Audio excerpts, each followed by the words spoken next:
Hello aspirants, welcome to the class Edu Point. और आज ये हमारा तीसरा दिन है पीवाईक्यू सीरीज का, जिसमें हम प्रीवियस ईयर क्वेश्चंस कर रहे हैं। तो ये पीडीएफ जो है आपको हमारे टेलीग्राम चैनल पे मिल जाएगा, जिसकी लिंक कमेंट बॉक्स में आपको मिल जाएगी। ठीक है, तो वहाँ से आप टेलीग्राम चैनल ज्वाइन कर सकते हैं। तो चलिए फिर शुरू करते हैं। और आज का हमारा पहला क्वेश्चन है,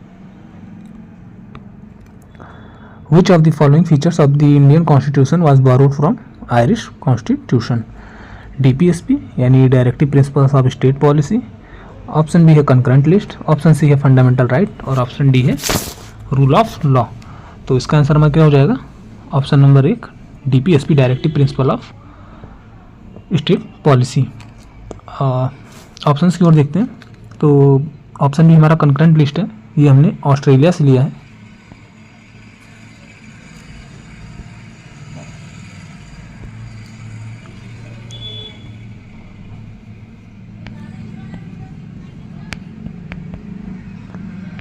ऑस्ट्रेलिया से लिया है। फंडामेंटल राइट ऑप्शन सी जो हमारा, ये हमने यूएसए से बोरो किया। और फंडामेंटल राइट पार्ट 3 में है। ठीक है, पार्ट 3 आर्टिकल 12 to 35 तक।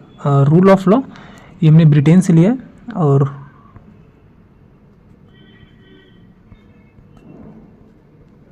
रूल ऑफ लॉ को हमने ब्रिटेन से बोरो किया और ब्रिटेन से हमने पार्लियामेंट्री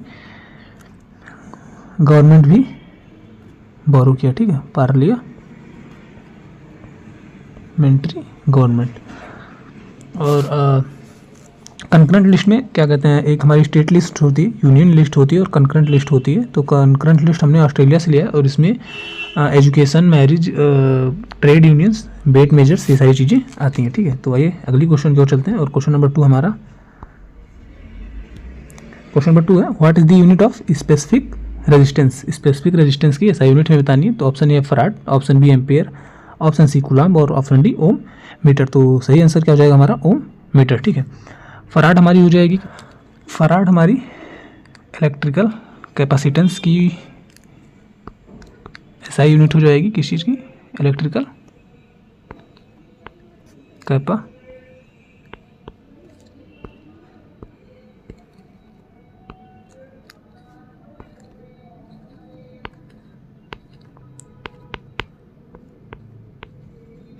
कैपेसिटेंस की। एम्पियर इलेक्ट्रिक करंट की हो जाएगी। ठीक है, इलेक्ट्रिक करंट। और कूलम्ब इसकी इलेक्ट्रिक चार्ज की हो जाएगी। नेक्स्ट क्वेश्चन की ओर मूव करते हैं। और आज का हमारा तीसरा क्वेश्चन है, what is the following is another name of vitamin C? Vitamin C का हमारा दूसरा नाम बताना है। पहला ऑप्शन है पैरिडॉक्सिन, पहला ऑप्शन है। दूसरा ऑप्शन है पैरिडॉक्सल, तीसरा ऑप्शन है पैरिडॉक्समिन और चौथा ऑप्शन है एस्कॉर्बिक एसिड। तो हमारा राइट आंसर क्या हो जाएगा? Ascorbic acid. ये काफ़ी इंपॉर्टेंट क्वेश्चन है, मतलब विटामिन से हमें क्वेश्चन देखने को ही मिलता है, या उसकी डिफिशियंसी पूछ लिया, उसका केमिकल नेम पूछ लेता है। ठीक है, तो आइए विटामिन के बारे में यहाँ पे थोड़ा सा देख लेते हैं।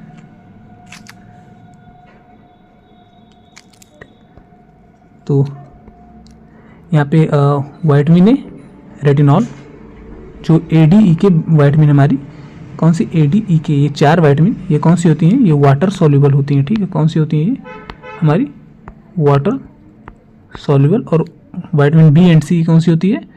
Fat soluble. कौन सी होती है? Fat soluble. ये भी एग्जाम्स में क्वेश्चन आते हैं कि फैट सॉल्युबल और वाटर सॉल्युबल में। ठीक है, तो विटामिन ए को रेटिनॉल कहते हैं, vitamin D calciferol, vitamin E tocopherol, vitamin के फेलोक्विनिन। ऐसे बी में हमारे B1, B2, B3, B4 नहीं होता। ठीक है, B5, B6, B7, फिर B8 नहीं होता, फिर B9, फिर B12 और फिर लास्ट में क्या है? विटामिन सी, जिसको एस्कॉर्बिक एसिड। ये हमारा क्वेश्चन था। ठीक है, तो ये एक बार आप लोग अच्छे से इसको देख लीजिएगा। ठीक, तो आइए नेक्स्ट क्वेश्चन को चलते हैं। अगला क्वेश्चन हमारा, which fundamental duty applies to you when you see your college friend start fighting with the canteen person when he passed a few anti-religious statement?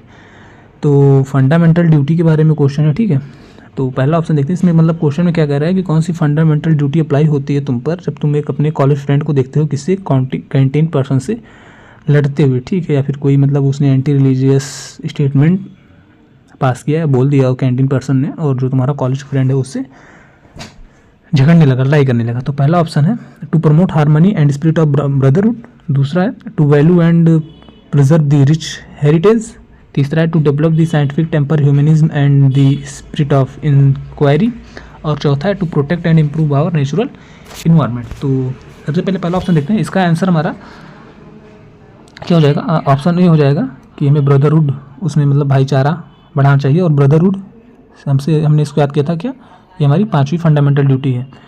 दूसरा ऑप्शन क्या कह रहा है, to value and preserve the rich heritage, तो ये कौन सी हो जाएगी, हमारी 6ठी फंडामेंटल ड्यूटी है, ठीक है। तीसरा ऑप्शन है टू डेवलप ह्यूमनिज्म, ह्यूमनिज्म हमने याद किया था इसको, ये क्या हो जाएगा, 8वीं हमारी ड्यूटी, 8वीं ड्यूटी, ठीक है। और to protect and improve natural environment, ये कौन सी हो जाएगी, हमारी 7वीं फंडामेंटल ड्यूटी। तो आई थिंक आज हमारा तीसरा लेक्चर है, और इस 3 लेक्चर को देखें तो फंडामेंटल ड्यूटी हमने जो है एक बार अच्छे से उसको सारी फंडामेंटल ड्यूटी हमने देख ली, क्योंकि फंडामेंटल ड्यूटी से कई क्वेश्चंस देखने को मिले हमें, तो ये काफ़ी इंपॉर्टेंट हो जाता है, ठीक है। तो आइए नेक्स्ट क्वेश्चन की ओर मूव करते हैं बिना टाइम वेस्ट किए हुए। तो अगला क्वेश्चन हमारा, how many members are nominated by the president to the Rajya Sabha, 10, 12, 10, 20 या 15, ठीक है। तो ऑप्शन ए करेक्ट हो जाएगा, कितने, 12 मेंबर।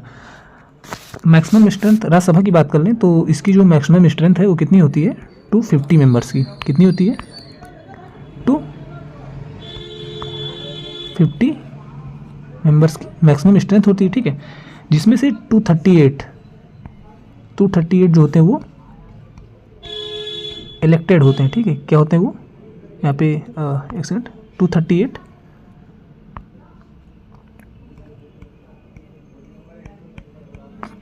इलेक्टेड होते हैं, और जो 12 होते हैं, 12 मेंबर्स, वही नॉमिनेटेड होते हैं, ठीक है।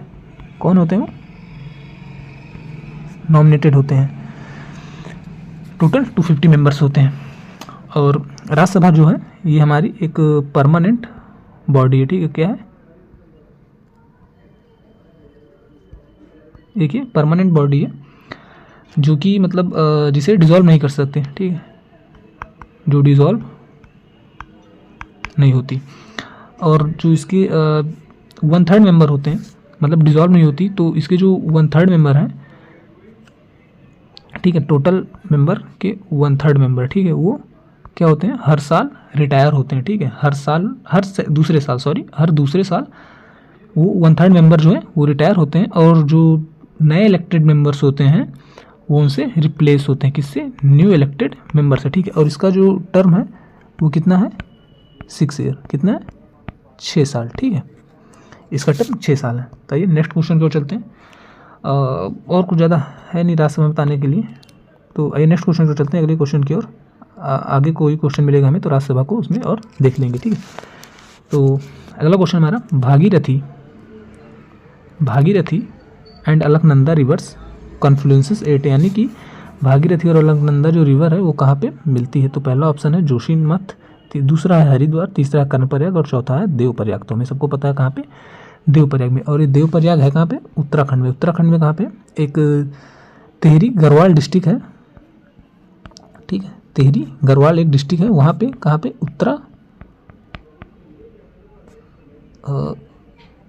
उत्तराखंड में, ठीक है, वहाँ पे मिलती हैं ये। उत्तराखंड सबको पता है कहाँ पे, उत्तराखंड इंडिया में है।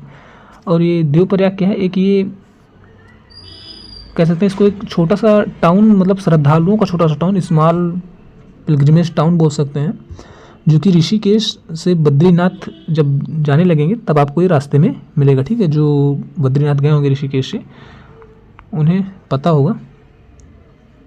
सो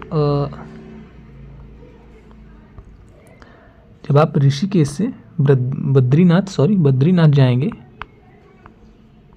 ऋषिकेश टू बद्रीनाथ, तब आपको ये रास्ते में मिलेगा, ठीक है। और जो अलकनंदा है ये मडी वाटर है, इसका कैसा वाटर, मडी वाटर, और भागीरथी का ग्रीन वाटर, ठीक है। एग्जाम में वैसे आता नहीं, बट अभी क्वेश्चन है तो मुझे याद आ गया तो मैं बता दे रहा हूँ, मान लीजिए कभी आ जाए। तो याद रखिएगा, Bhagirathi green water, Alaknanda muddy water. ठीक, आइए नेक्स्ट क्वेश्चन को चलते हैं। अगला क्वेश्चन है हमारा, the doctrine of lapse was an annexation policy devised by which of the following governor general of India? Lord Wellesley, Lord Dalhousie, Lord Mayo और Lord Canning. तो इसका आंसर क्या हो जाएगा हमारा? लॉर्ड डलहौजी। ठीक है, और ये जो पॉलिसी थी वो डॉक्ट्राइन ऑफ लैप्स, ये जो पॉलिसी थी ये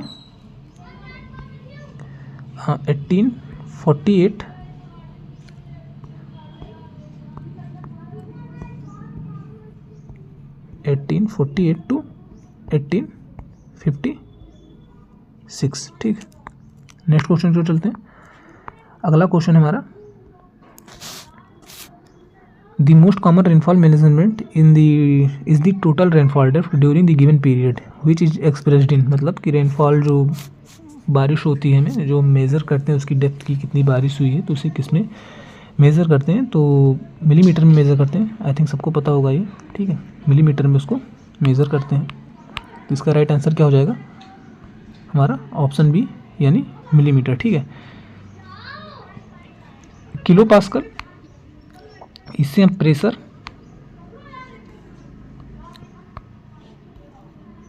किलो पास्कल से प्रेशर और किलो पास्कल में प्रेशर एंड स्ट्रेस को मेज़र करते हैं। आइए अपने अगले क्वेश्चन की ओर चलते हैं। अगला क्वेश्चन हमारा, देखिए फिर से हमें फंडामेंटल ड्यूटी का क्वेश्चन मिल गया। ठीक है, यहाँ पे क्या question, which fundamental duty applies when you saw your few school students on their educational trip to Humayun tomb writing their names on the wall? यानी कि हुमायूं टॉम गए हुए हैं आप लोग, मतलब मान लीजिए स्कूल ट्रिप है कोई, ठीक है, और वहाँ पे वो जो हुमायूं टॉम है वहाँ पर आपके जो फ्रेंड्स हैं वो अपने नाम दीवारों पे लिख रहे हैं, तो यहाँ पे कौन सी फंडामेंटल ड्यूटी आप पर अप्लाई होती है? To safeguard public property, ये इसका राइट आंसर ये हो जाएगा, to safeguard public property, यानी पब्लिक प्रॉपर्टी को सेव करना, और ये हमारी 9वीं फंडामेंटल ड्यूटी। ठीक है, to defend the country and render national service, ये कौन सी हो जाएगी हमारी? 4थी फंडामेंटल ड्यूटी।